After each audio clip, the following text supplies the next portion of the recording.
sitting here with a former female soccer player who goes by the name of. What's your name? I'm Funanani.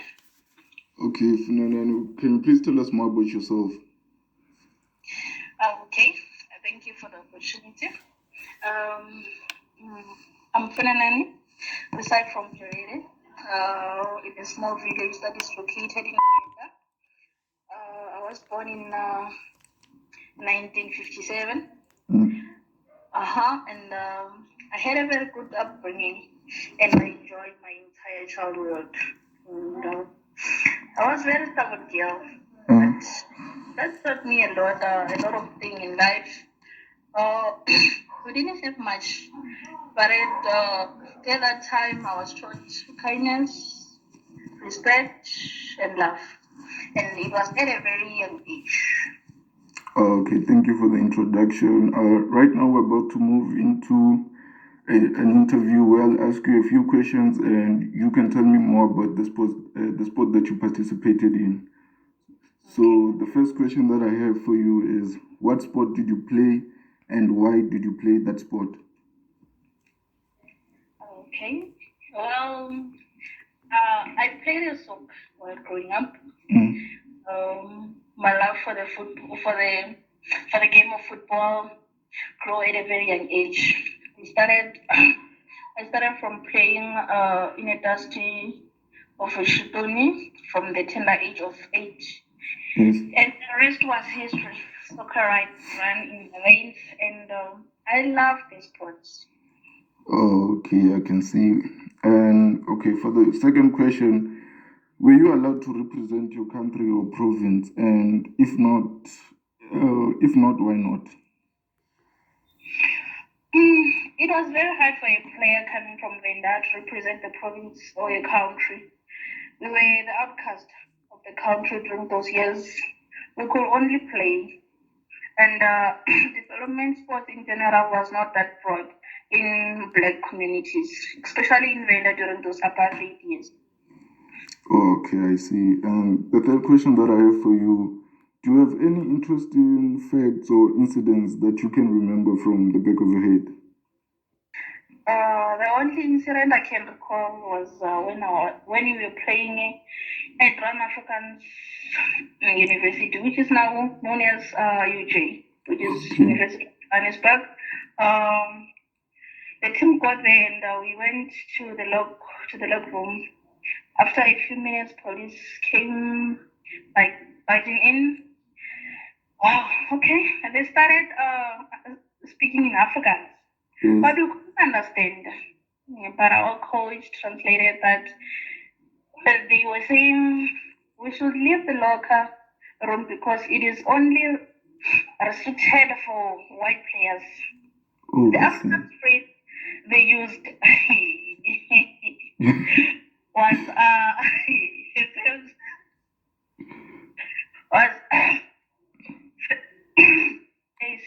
Afrikaans is not an easy language. I understand. Okay. The African phrase they used was "veel Satermans," which means dirty black people. We were so shocked to hear such a thing. We couldn't even drink water from the taps at the university, and the other white player kept calling us Bobajans, which means baboons. Wow, that is such a traumatic experience. Okay, moving on. And what was your highest achievement in that sport, in playing soccer? There's a lot of achievement I accomplished during my days, but the one that's really precious was the one where we were crowned sub champs in our village. That felt so amazing, but useless at the same time. That was by far the best season I had. The league we won couldn't take us anywhere. I so felt like we were robbed of an opportunity. After winning that league, you can't go far with it since the National League was only for white players. Oh, I see. Yeah. And moving on to the next question. Did you have any coach, and who was the coach, and how far and how long did you have the coach? Okay, yes. We did have a coach. Yes. His name is Mr. Elvis Low. He did a lot to develop the soccer in Venda. Mm. And he coached me from U11 to U19. It became a role model to me. I look up to that man.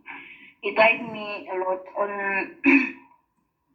on life lessons. I gained a lot of knowledge from him, and I became a better player because of him. We achieved a lot of things together. So today's soccer in Venda, where it is now, is because of him. He played a very good role in taking players to teams like Black Leopard, who are currently in the NFG at that moment. Okay, I can see. And moving on to the next question, how did you train and how did you travel to training and to matches? The life was very hard back then, eh? We'll travel to a total of 2 kilometers just to get a training.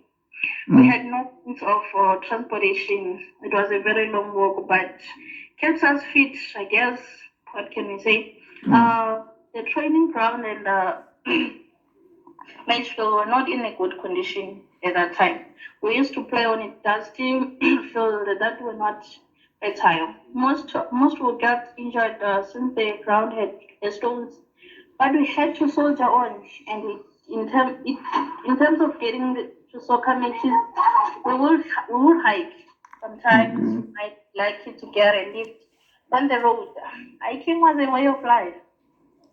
Okay, I can see. And who paid for your sport, the equipment and the transport? By that time, the sponsors were very much scarce. At that time, I might say, women football were not taken serious. The only sponsors we had was Del Point. They provided the player with food that were good for players. They would bring us fruit, beans, corn, soap, and vegetable and such things. Oh, okay. And why did you stop playing football?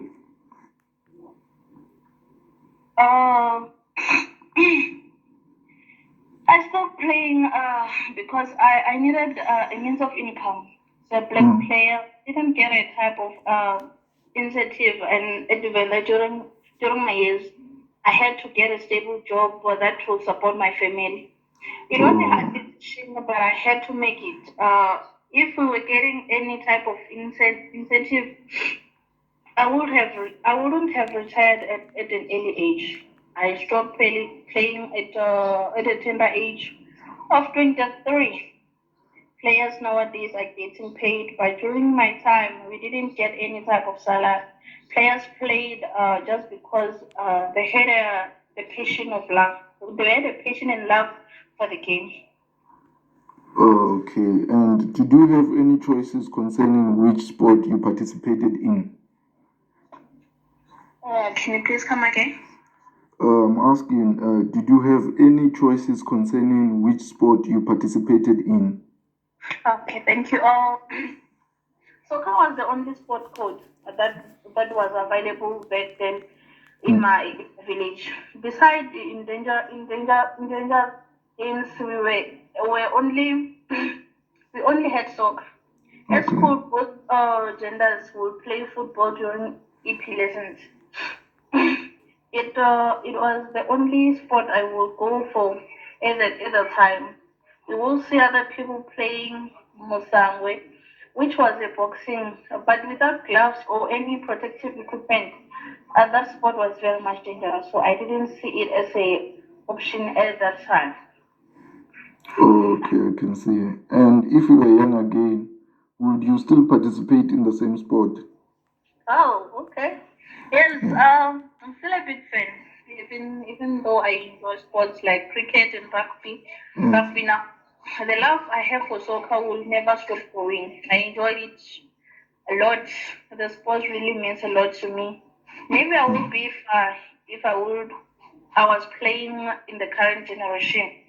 Yes. The game has evolved and there's a lot of opportunities nowadays, and we now have sponsors that are willing to help team are willing to help out teams that need assistance. I have tournaments that takes place during December in July. Oh, okay. And moving into the other question, how did the players in your time, let me repeat the question again. How did the players in your time compare with the players of today? No, nowadays it's all about money. The players are securing the bets. Okay. They now lack discipline, patience, and love for the game.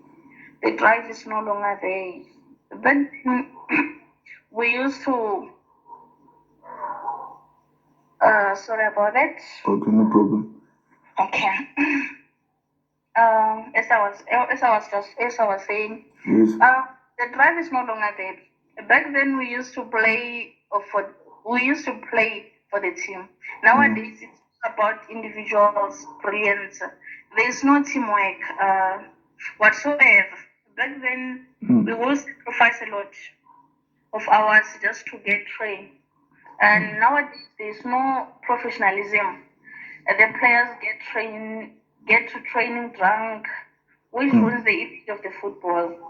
There's a lot of issue that needs to be addressed in the current state of the sports, but we'll get there eventually. Okay, moving on to the next question. Which organizations controlled your sport, and was there any other rival sport organizations? By that time, we didn't have an organization at that time. Coaches were in control of all leagues around our location, and there were only people that could organize features and sort out of admin.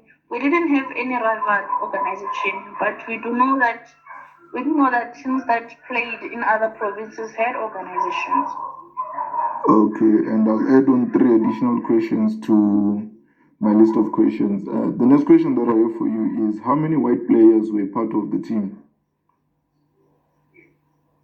In the team, we only had black players. The people that were located around our village were only black.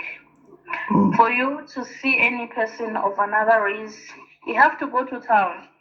And our coach couldn't get any player who originated from other provinces, since our village was not that developed at the time. We were racially separated, so there was no way a white player could come and play for the team in vain. Okay, moving on to the second last question. Were there any other sports codes that were offered to females at the time? Can you please come again? I'm asking if what other sport codes were offered to females at the time? Oh, okay. Women could only participate in any sports code at that time. It was that physical education was not taken serious in schools and communities around there. They would participate in dance competitions as a way of getting active. I think it was Chubombera, which is a cultural dance that a group of females do dressed in cultural attire. And looking at it, I feel like the high numbers of teenage pregnancies are caused due to the lack of sports activities that are there for females, and also quality of education. Okay, and the last question that I have for you, did you get any bursary offers? Unfortunately, no bursary were offered to us during the time. It was hard for a player to be given a bursary by university at that time. You could only get a bursary if you were white player. There was no value in playing soccer at that time. A lot of players would have pursued a career in football if bursaries were offered. One financial assistance was given to a player at that time. It was hard, a very hard for a lot of guys. Okay, thank you for your time. That's all I have for you. Thank you for the interview. I think you're not for. Okay, thank you.